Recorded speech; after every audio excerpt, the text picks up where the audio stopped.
Dan aku wis nang Amerika, aku wis nang Jepang, aku wis nang Korea, aku nang Swiss, aku wis nang Jerman, aku nang Italia kabeh. Tidak ada bangsa yang seefisien dan sekreatif bangsa Indonesia.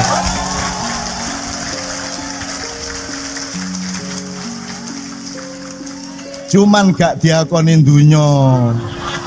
Mergo dunya nek gak paham. Dunya kene iki U19, dunya iki mek sepak bola tarkam. Antar kampung. Aku wani ngomong ngono kate lapo? Kate lapo? Anjane ngono kok. Apane sing enak iku apane? Dadi wong Amerika iku apane iki? Jamal di Amerika lama. Apanya yang enak jadi orang Amerika? Sistemnya, apanya?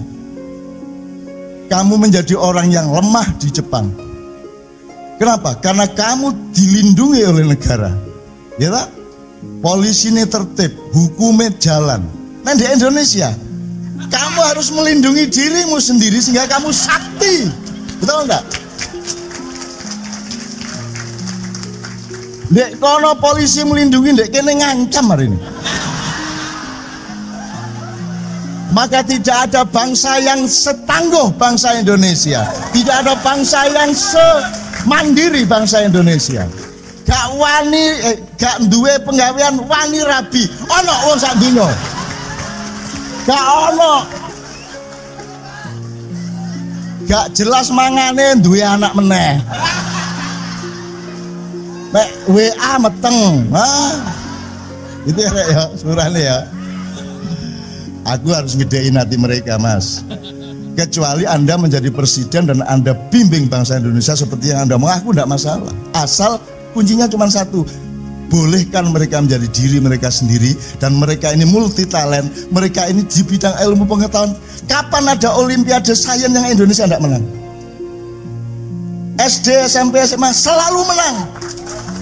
Tapi Indonesia tidak boleh meneruskan kemenangannya sampai tingkat dewasa. Begitu kamu dewasa, kamu hebat, kamu dibunuh. Apalagi kamu orang Indonesia, apalagi Indonesia Muslim. Muslim itu tidak boleh. Muslim ibadah boleh, tapi Muslim kaya dielek-elek, difitnah-fitnah, betul enggak? Muslim politik pateni, kan begitu? Itu koyok-koyok fair-fair ae dunya. Wong dapurmu gak fair anjane.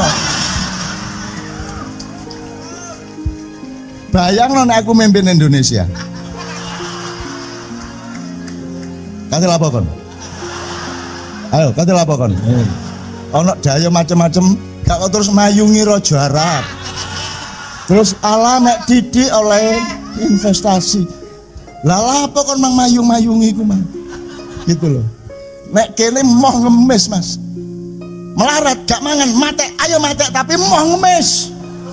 Mandiri. Saudara-saudara sebangsa dan setangga.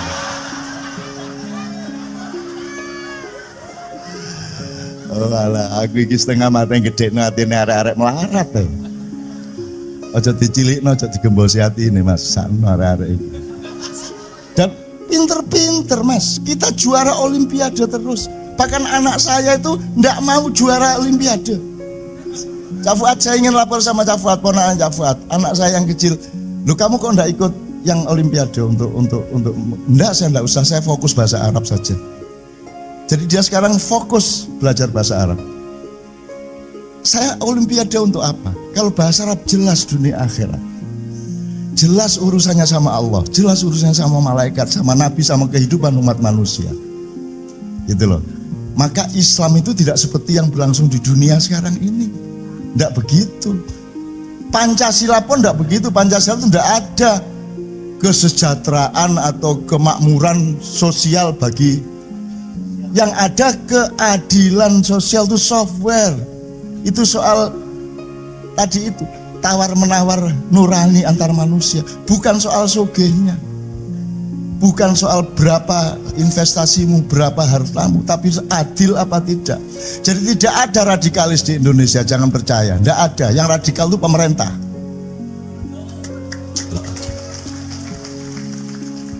Begitu kamu bilang radikal, kamu sendiri radikal, maka kamu merasa dia radikal karena kamu sendiri radikal, betul enggak?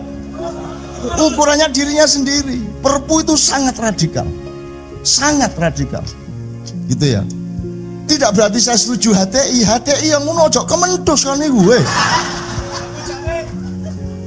Ojo petita-petiti kayak Islam dhewe, kayak swarga dhewe. Ayo serawung sing enak, rembug sing enak. Teman-teman saya mau datang malam hari tapi kecil disangka tadi malam. Teman-teman dari HTI. Ya, kemarin disangka kemarin. Saya tidak masalah HTI, HTO, HTU. HTM sakarep-karepmu. Tidak urusan, yang urusan saya adalah apa output perilaku, menyelamatkan umat manusia apa tidak. Untuk apa kamu jadi ranking 1 kerjanya menjajah kemana-mana. Dan kita ini bukan hanya tidak mau dijajah, malah memohon dijajah. Ibarat lonte mas, monggo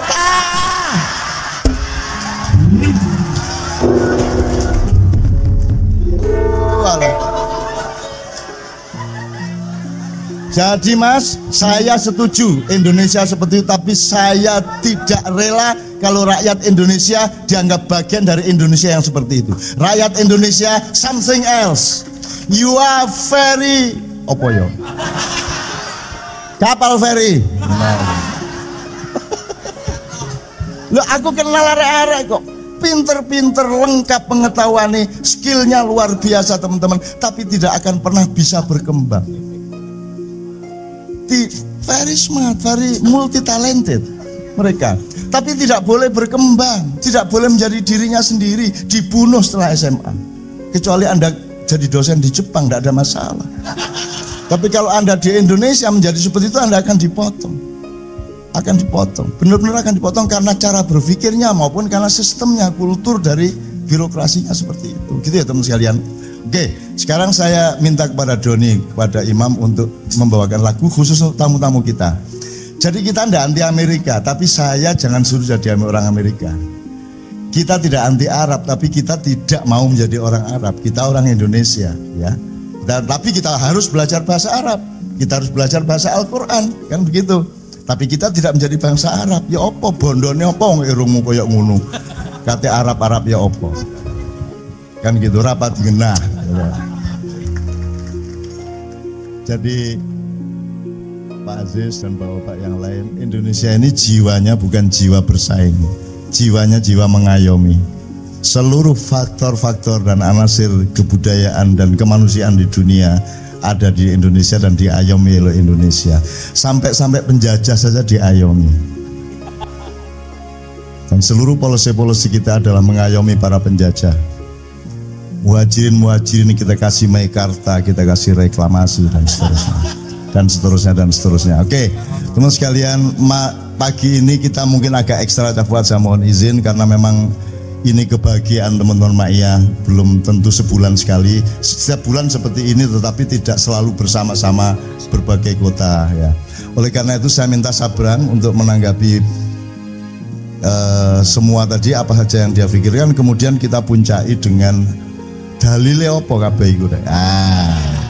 Baru nanti Pak Yai Muzammil. Silakan Bran. Cek, oke. Sebelum tadi hari ini saya mendapatkan berkah luar biasa karena saya sudah diberi janji sama seorang bapak untuk mengampuni anak apapun yang terjadi. Oke, lumayan oke. Dan satu lagi ada adik saya yang paling kecil itu belajar bahasa Arab, jadi tuntutan saya untuk bisa bahasa Arab semakin mengecil. Itu lumayan. Walaupun gak pernah nuntut menggerundel asuhan aku siji kira ngerti bahasa Arab ngono paling. Oke, mungkin saya merespon sedikit-sedikit ya. Saya bercerita seorang nelayan nih. Bercerita kejadian di kampung nelayan. Tapi sebelumnya menungso iki sing digoleki apa to? Apa? Kowe selamat. Ya pokoknya kan kalau di mana-mana setahu saya manusia itu pengen bahagia. Kadang-kadang kita kalau pria kan yang bahagia kan ada 5 tuh. Kadang-kadang kita menyebutnya sebagai godaan. Harta, tahta, wanita. Nah itu kan godaan. Dipendeli aku. Orang guyon nih. Oke. Orang kan nyari bahagia nih. Entah dengan caranya gimana, atau dengan rekreasi, dengan duitnya banyak, dengan berkuasa, pokoknya dia cari bahagia. Saya pengen cerita nelayan nih.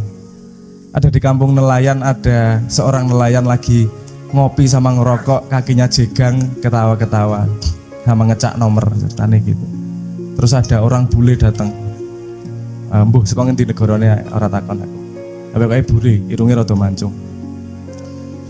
Dudu harap orang melengkung soalnya, mancung tok. Terus kamu kok nggak kerja jam segini gitu. Loh, aku lagi ngopi karo ngerokok iki. Kamu nelayan? Iya nelayan.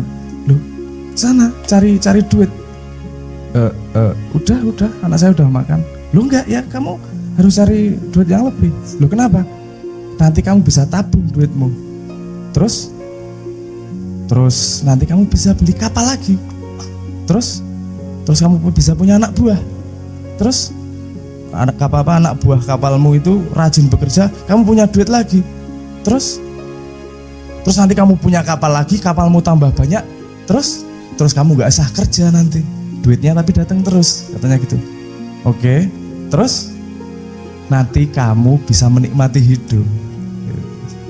Oh, jawabannya dia, tapi saya menikmati hidup sekarang, ngapain nunggu besok? Enak lagi ngopi karo ngerokok iki. Enak iki. Jadi salah satu efisiensi itu bisa banyak macam cara. Jadi kalau ngomong soal mencapai bahagia, orang Indonesia paling efisien di dunia. Lha iya no, kowe pengen mangan pizza, kari nyekel tempe, pizza iki rek. Mangan udah beres. Sugesti beres kuwi. Pengen hidupnya bahagia, pengen hidupnya menikmati hidup, ngopi karo udut goyang-guyu ngene iki. Wes bahagia. Ya mungkin untuk standar, untuk sebuah standar tertentu memang ora pas ngono kuwi. Ora efektif uripmu ngono kuwi. Ya bener-bener untuk set standar tertentu. Untuk set standar yang lain juga, misalnya kalau kepakai standar kita bisa mengatakan Indonesia adalah negara yang tirakatnya nomor 1. Itu pakai sudut pandang tirakat iki misalnya. Tirakatnya nomor 1. Ono wali sing iso sugih luar biasa milih ngire neng terminal. Tirakat itu. Wong kono ora tau poso, kita bisa makan aja memilih tidak makan. Itu tirakat nomor 1. Nah, jadi rankingan menurut saya yo nggak apa-apa. Itu sebagai kita jadi yang belajar bukan mengejar rankingnya nomor 1, tapi mengetahui sudut pandang berbeda tentang bagaimana menjalani hidup. Itu konsep yang menarik juga. Oh, cara mereka menjalani hidup, ngukur urip ki ngene to carane. Nah, kita nggak harus seperti itu. Tapi ya belajar dari itu juga nggak masalah. Karena mereka melakukan itu untuk menuju bahagia. Kita kan wis bahagia kira sama melakukan itu. Ya ora? Bukan berarti terus kamu meninggalkan itu juga kalau menurut saya. Lakukan itu ya ora masalah. Tapi konsepnya sudah berbeda. Mereka mencari kebahagiaan. Kowe wis bahagia, melakukan itu sebagai iseng-iseng urip lah. Hidup efisien, iseng-iseng ae. Loh, hidup itu mengisi kegiatan ngantri nunggu mati kok mingan. Ya ora? Kok endinge ya mati kok. Oke, kowe ngisi kegiatan ngopo ya nunggu mati. Oh, ngono cara dadi wong ampuh. Oke, menurutmu ngono ya, aku tak main ning lapanganmu. Misalnya gini. Menurut mereka paling ampuh ki sing pemain bal-balan. Kowe isone sepak takraw misalnya. Orang hubungannya bentik misalnya orang hubungannya. Neng karena aku wes ora masalah. Ya wes tak main lombamu wes. Ayo main apa sini bal-balan. Kan jadinya kamu tidak punya beban. Kita jadi tidak punya beban juga. Bukan menuju kebahagiaan, ini ngisi urip kok. Gue cara ngono, oke, cara ngono. Sing ora gue cara ngono tirakat, oke, gue cara tirakat. Ya seperti katanya Cak Nun tadi. Asik. Loh, itu bapak kita semua. Maksud saya ngomong bapak loh. Saya mau ngomong gimana aja dimaafkan kok. Tenang aja.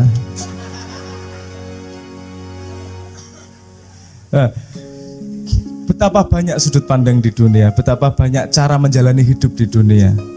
Kalau dulu kita pakai konsep kebenaran, konstruksi kebenaran dan gajah.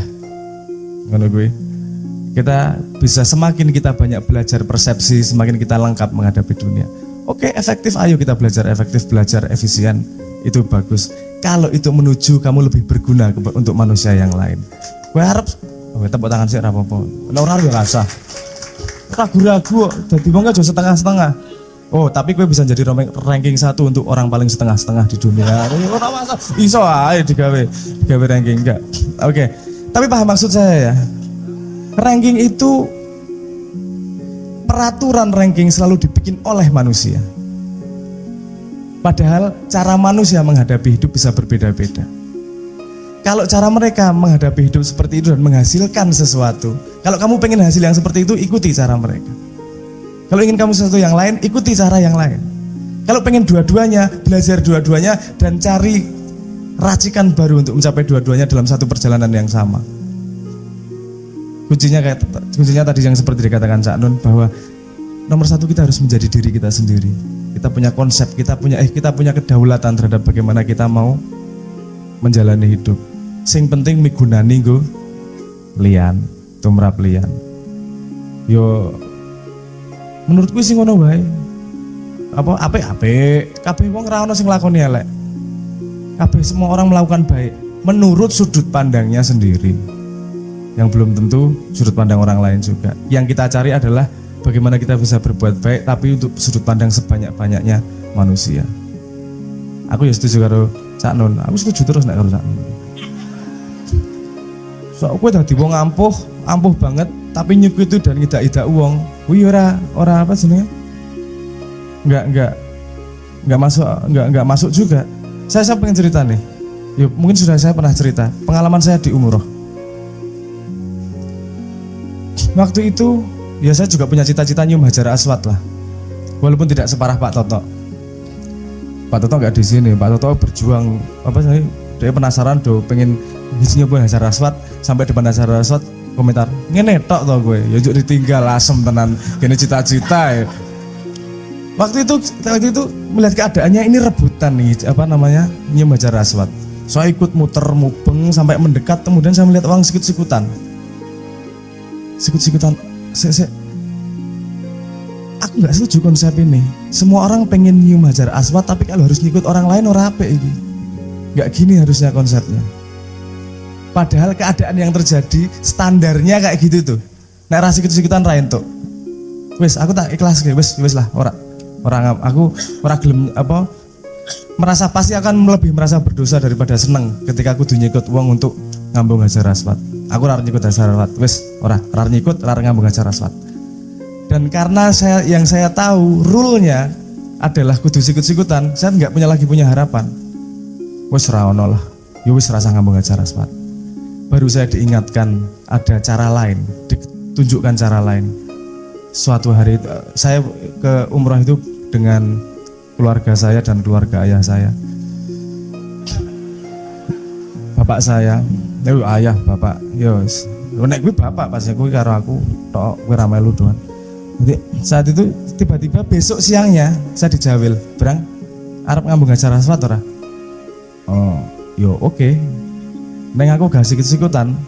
Mosok kudu menghalangi kesempatan orang lain untuk kebahagiaan yang sama-sama kita cita-citakan. Adek seneng neng aku gak sikut-sikutan.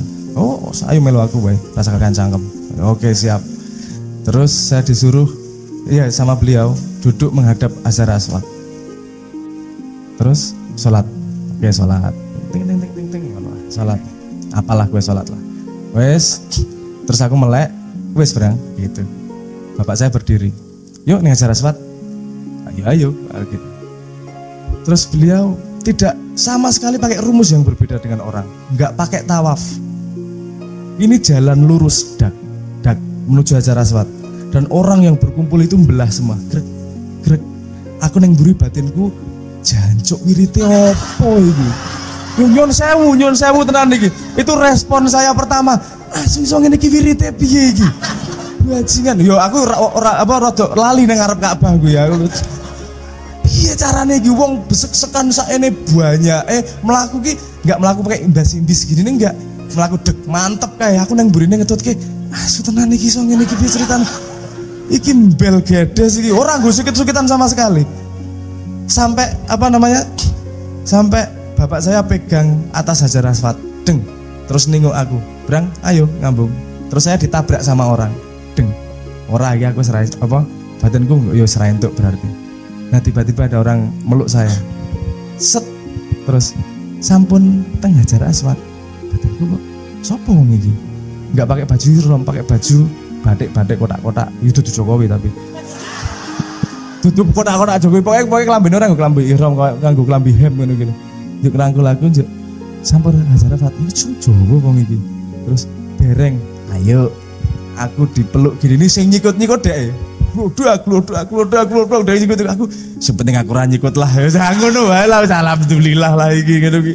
Wis ngambung, wis ning kono ngambung, wis rampung terus wis Brang ngono. Wis, yo gitu. Juk di kuwi rada aneh nih tapi kita ditarik ke lingkar luar lagi. Neng enggak pakai langkah yang gitu. Nyut ngono gitu. Juk di lingkar luar lagi. Kaya di cangking ana sing nyengkiwing ngono lho. Kayak kucing dicengkiwing. Berat di luar terus muter kita. Terus muter terus muter tawaf. Terus aku mau rada arep takon wirite iki rawani to. Wes sekejap wis seneng dhisik terus ngobrol. Rada ngobrol politik, rada ngobrol apa. Njuk ana ibu-ibu jamaah haji Indonesia. Mas itu ya, foto dulu. Batinku Ka'bah, bajingan Ka'bah. Kowe sing arep foto karo Leto iki lho, kowe bekas skala prioritasmu suwan. Ya piye to cerita? Ya oke lah, ya wis ra apa-apa lah. Iki aku isine mosok ning ngarep Ka'bah, Mas Leto boleh foto tangga apa selfie matane.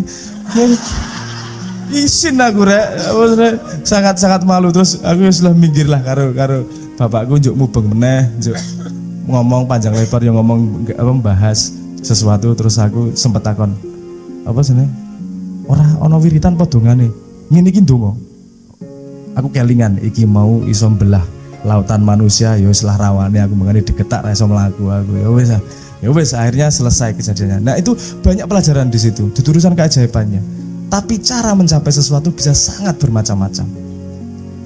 Banyak cara yang tidak kita ketahui untuk mencapai sesuatu. Tidak hanya banyak jalan menuju Tuhan, banyak jalan menuju apa yang pengen kita tuju. Ono jalan alternatif, ono jalan tol, segala macam banyak cara. Ono jalan pintas dan seterusnya banyak macam. Tidak hanya satu macam. Jangan sampai kita terjebak kepada hegemoni dunia bahwa cara mencapai kebahagiaannya hanyalah satu cara. Kita sebagai orang Indonesia dengan cara kita sendiri bisa menemukan apa yang mereka ingin capai.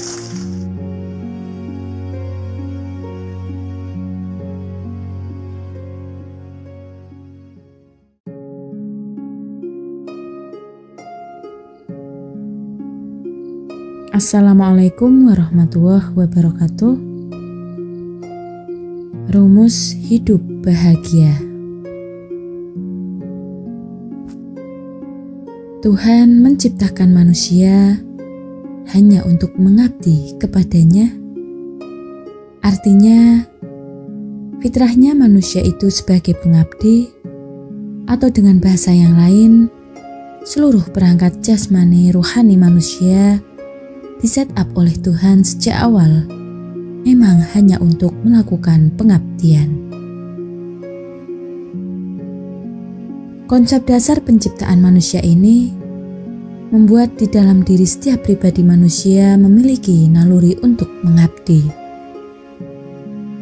Mengabdi itu perilaku manusia dalam menggunakan seluruh modal pinjaman dari Tuhan untuk kemanfaatan tegaknya nilai-nilai Allah.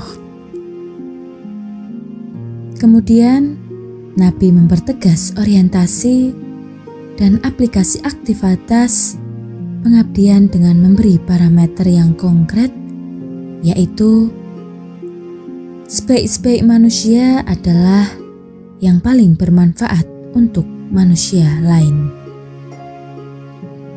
Jika di dalam diri manusia dipasang naluri pengabdian, maka wujud naluri itu ialah berupa dorongan suci ingin hidup bermanfaat bagi orang lain. Dorongan fitrah semacam ini dikatakan oleh filosofi Yunani yang bernama Aristoteles bahwa manusia itu zoon politikon atau makhluk sosial. Makhluk yang tidak bisa hidup sendiri karena terikat oleh naluri saling membutuhkan. Naluri itu akan menjadi kebutuhan fitrah. Ia semacam dorongan gaib yang tidak bisa dicegat. Kalau naluri dihadang, maka akan lahir pemberontakan batin berupa perasaan bersalah yang membuat manusia tidak bahagia. Naluri adalah hasrat otentik, sebuah kebutuhan yang bukan merupakan hasil propaganda dari luar dirinya. Kalau Tuhan menjadikan manusia sebagai pengabdi atau hamba bagi dirinya, itu bukan berarti manusia sedang diposisikan sebagai korban feodalisme dan objek hierarki strukturalisme dari takdir penciptaan Allah. Tuhan tidak membutuhkan penyembahan atau setoran pengabdian dari manusia. Ketika manusia diperintah untuk berbuat baik, itu artinya Tuhan sedang menyuruh manusia untuk menikmati kebahagiaan, karena hanya dengan cara berbuat baik manusia akan bisa bahagia. Modal berupa badan, tenaga, pikiran, materi atau harta harus ditransformasi menjadi menu rohani. Cara mengubah modal material menjadi makanan rohani adalah dengan mengkontribusikannya kepada kebaikan hidup, kemanfaatan sosial, serta kebersamaan kemanusiaan. Memposisikan diri sebagai pihak yang memberi, apapun jenis pemberian itu, asal bernilai kebaikan hidup bersama, adalah cara manusia menyembah atau mengabdikan dirinya kepada Tuhan. Kebaikan horizontal merupakan alamat penyembahan vertikal, cara beragama yang berhenti pada bentuk-bentuk yang ritualistik, secara tidak langsung merupakan perilaku yang menuduh Tuhan butuh disembah.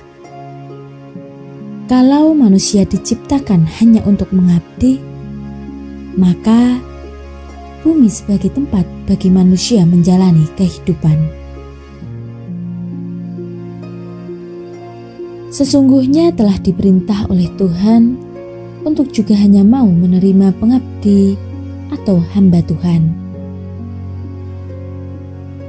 Manusia yang menjalani hidup tidak sebagai pengabdi akan ditolak oleh sistem bumi atau hukum alam. Jadi ada suatu sistem yang secara otomatis menolak manusia yang gagal menjaga orientasi hidupnya sebagai pengabdi. Sebaliknya, manusia yang terjaga kondisi fitrahnya sebagai makhluk pengabdi akan kompatibel dengan sistem bumi. Kalau dalam perspektif kebudayaan Jawa, harmoni manusia dengan alam akan membuat manusia bahagia. Berbuat baik atau memberi kebaikan itu kebutuhan manusia. Jadi, manusia butuh memberi. Secara teknis, perbuatan memberi itu tampak seperti sedang memenuhi kebutuhan pihak lain. Tetapi, hakikatnya sedang memenuhi kebutuhan sendiri, yaitu untuk mendapatkan nutrisi rohani berupa amal saleh. Amal saleh atau perbuatan baik, inilah kebutuhan sejati manusia, bahwa jasad kita juga memiliki kebutuhan, itu akan dipenuhi oleh alam yang memang sudah ditugasi untuk menyediakan segala kebutuhan jasadnya manusia. Alam akan akan menjalankan mekanisme sistematiknya untuk melayani seluruh kebutuhan para pengabdi melalui jalan yang tidak disangka-sangka. Manusia harus menemukan titik temu, kesepahaman dengan watak alam. Alam punya aturan main, regulasi, bahkan sistem yang mengikat manusia. Tetapi ikatan ini bukanlah penjara untuk manusia. Seluruh aturan main dan sistem alam adalah koridor hidup bagi manusia dalam menjalani sejarahnya. Dan hanya ketika manusia hadir ke bumi sebagai abduh atau pengabdi Tuhan, bumi bersedia ditinggali.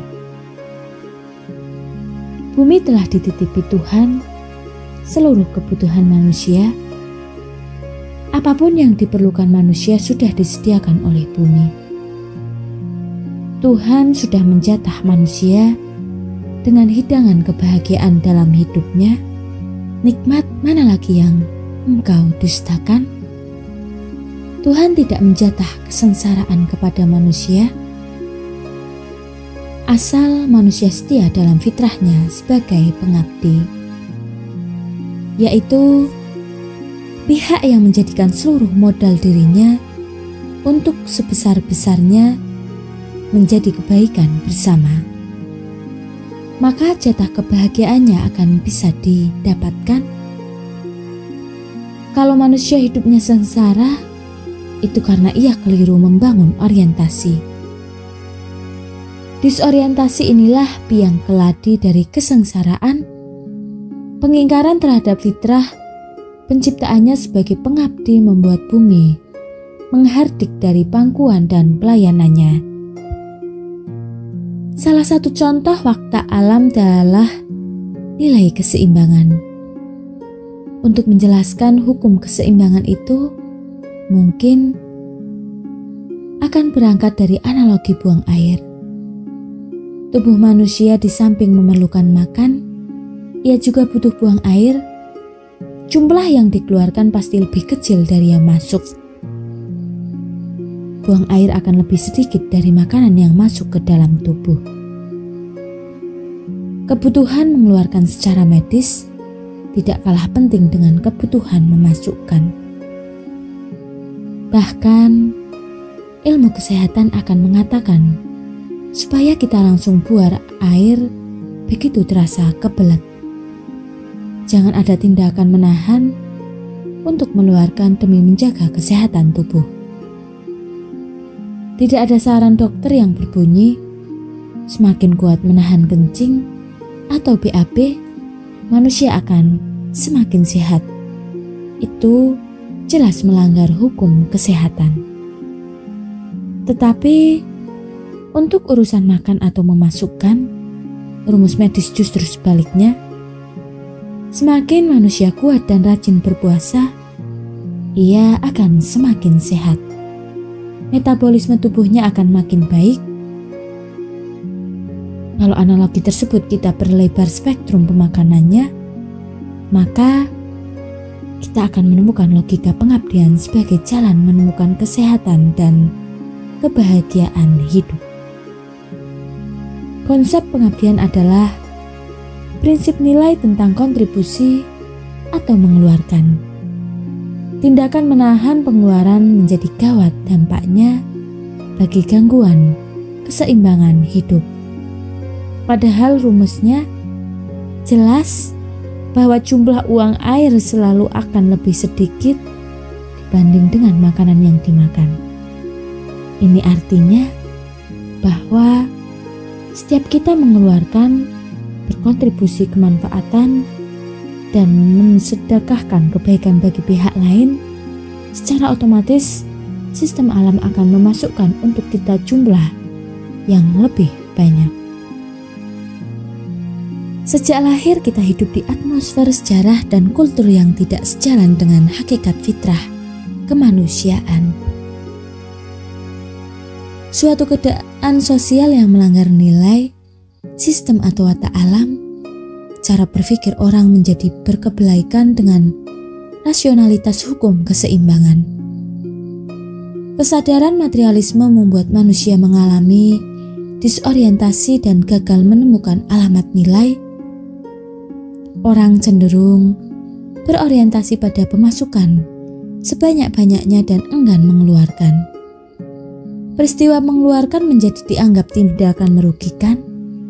Inilah awal manusia bergeser dari orbit kehidupan sehingga rute perjalanannya tidak sedang menuju tatah kebahagiaan itu disediakan. Kerja itu kebutuhan, bukan terutama kerja itu bisa menghasilkan uang, tetapi karena setiap manusia itu sudah dipasang dorongan suci atau naluri berupa keinginan untuk bermanfaat. Rasa bermanfaat inilah yang sesungguhnya kita butuhkan, karena rasa tersebut sebagai sebuah naluri harus dipenuhi. Terpenuhinya kebutuhan itu membuat bahagia. Jadi, kerja adalah ikhtiar untuk memenuhi kebutuhan rohani. Bahwa kerja kemudian menghasilkan uang, itu dampak saja, semacam hadiah ruh kepada jasad sebagai rezeki materi. Kebahagiaan sebagai sebuah jatah wajib kita ambil.